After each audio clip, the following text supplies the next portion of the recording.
An observation, that's all, but in my opinion, I think you ought to slow down a bit. I do not need your advice about my health, Dr. Miller, and certainly not my work. Oh, sorry, Mrs. Davidson. I thought you was alone. What do you mean by bursting in here like that without knocking? Where do you think you are? Oh, yeah, but you forgot this. Oh, just put it down there and go. I didn't mean to upset you, Mrs. Davidson. I never meant to get anyone in strife. I wouldn't hurt you or nothing. You can go, Doreen. And I appreciate the thought. It's okay, Mrs. Davidson.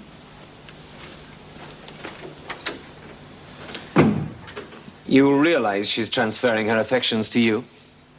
I am not encouraging her, Dr. Miller, but what can I do? Put a stop to it before it gets out of hand. Don't let it become attached.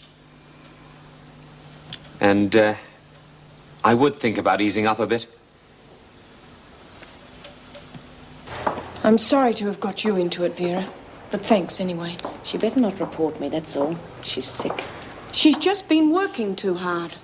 If she can't handle the strain, then the sooner she gets out, the better. Who told you to do this? Mrs. Barry, the governor wants this place shining from top to bottom. Hey, what's going on, Vera? None of your business, Smith. When you're given something to do, you do it. Without your lackeys. Well, you'd better do that again, McNally. Who cares? I would if I were you after what happened this morning. If there's one person who thought she'd got something on you, there could be others. And their evidence may not be hearsay. I didn't know when you were coming down, but I haven't touched anything. I thought you'd want to pack her things yourself. We all miss her, love. You have quite a bit of money coming to you. Not that that's much comfort.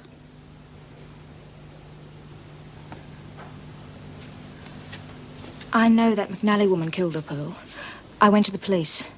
But they said they'd never get her convicted on just my evidence. Now, you stay right out of it, Ros.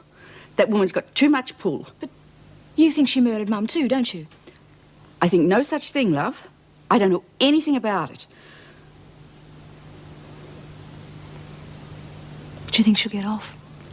I don't know, love. Now, I'll let you settle in. You're welcome to stay as long as you like. But I don't want you anywhere near the main room or the girls. Oh, Jackie would have been so proud of you. She always wanted you to be a lady.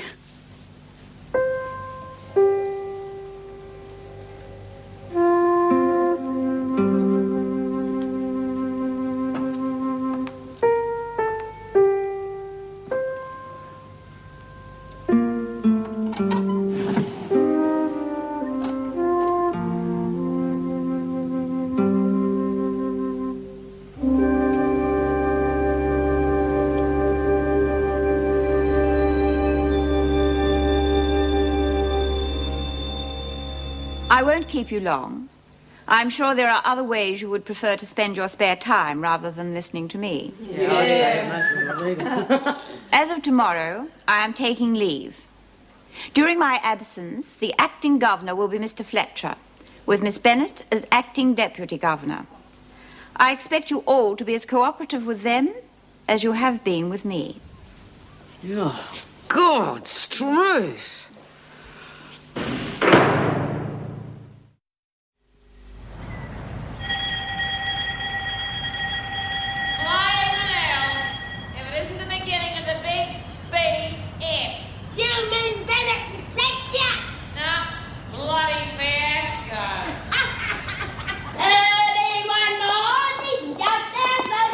They're so smart. They're bound to try out the both of you. We'll just have to see they don't get the chance. Keep it down, Birdsworth.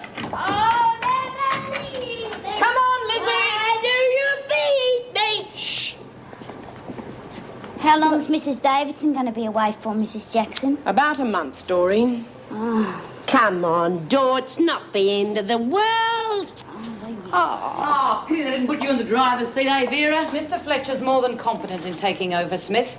I'm sure he'll see there are a few changes for the better around here. You mean he might be giving you the boot?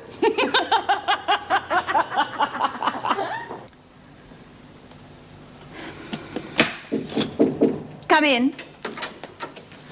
Oh, Mr. Fletcher, I hope you didn't mind cutting short your holiday. No, not at all. I'm looking forward to getting back into it.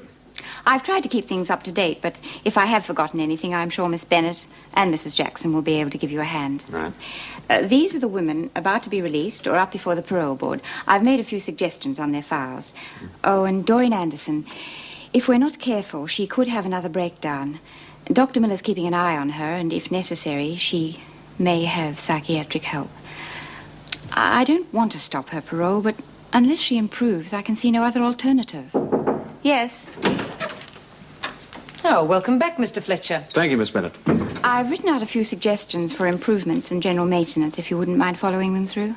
Well, I'm sure Miss Bennett and I will make sure that things run smoothly. Yes. Well, I don't think there's anything else. Goodbye, and good luck. Mrs. Davidson? Goodbye, Miss Bennett. Mrs. Davidson? Well, you're looking very well. Your holiday must have agreed with you. Yeah, it was good to be with the kids again.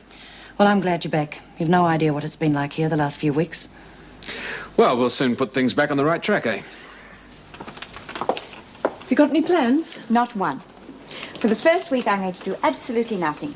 After that, I might go away for a while. We'll have a wonderful time. But think about taking back your resignation, won't you? You have my number if I've forgotten anything. Is McNally ready? Her barrister's waiting for her. I'll let Mr. Fletcher know. I won't keep you, Meg. Goodbye. Goodbye. Take care. I'll take this to the car, Mrs. Davidson. Mrs. Davidson. Look, you know you're not supposed to come in here without permission. I just want to say goodbye. I don't want to hear that you've been getting into any trouble while I'm away, Doreen. I wish you wasn't going. Well, Mr. Fletcher will be here to help you. I hate him. You're the only one who understands. Come on, Doreen. Goodbye. Smith's out of solitary. Ferguson got her parole. At least that's one less troublemaker. But as for McNally, well, she thought she was running the place, and Mrs. Davidson let her get away with it, which made my job all the more difficult. Well, I'm sure our little idea will make things run a lot smoother. Yes, I don't know why it hasn't been tried before. Jim, did you and your wife get on all right? Well, you know, it wasn't as bad as I thought it was going to be. Could you come over and have dinner one night? Yeah, sure, but let me settle in for a few days first, eh? McNally's barrister's here. She's appearing in court this morning. Well, could you see to it, please, Miss Bennett? I'd like a word with Mrs. Jackson. Of course. Miss Bennett told me there's been a bit of trouble lately. No more than usual. Well, we have a few ideas we'd like to put into action straight away. Well, that's fast work. I'm sorry I don't follow you. Mrs. Davidson's hardly out of the building, and you're already making changes. Well, I don't believe in wasting time, Mrs. Jackson. And I'm going to need the cooperation of all my staff. Maybe he won't be feeling such a bastard after his holes. Oh, come off it, Phil. Fletcher's like Vera. Once a rat, always a rat. So what are we going to do about it? He's top dog now. You reckon? No. We'll just hang about. Let them make the first move, then we'll take it from there. Oh, good to see you back, Dor. I've got nowhere else to go now. Oh, you got friends in here, Dor? I mean, the old gov's all right, but she's still one of them. Oh, what would you know about it, Lizzie? Come on, McNally. It's time. Hey, Fletch been game up for shop yet? Mr. Fletcher, Smith. He's arrived. Well, if I don't see you all again, it'll be too soon. Yeah, I've heard it all before. Mainly from people who usually end up getting life. See you, Tony. Keep my place warm. In case. Well, I hope she doesn't get off. Serves you right, Easy, for picking the wrong team. Now, anyway, good luck to her. Anyone who plays around with another woman's husband deserves to get bumped off. You mean she really did do it? Oh, what do you think? But in your statement to the police, you gave a very clear description and also identified Antonia McNally as the assailant. I must have been confused. I was in shock. Miss Buchanan, you claimed you came out of a cubicle on hearing a shot. saw the deceased, Mrs. Jackie Coulson, lying on the floor and a woman putting a gun in her handbag. Yes, but I didn't really see who did it. I mean, I'm a bit short-sighted and all I saw was the back of a woman's head.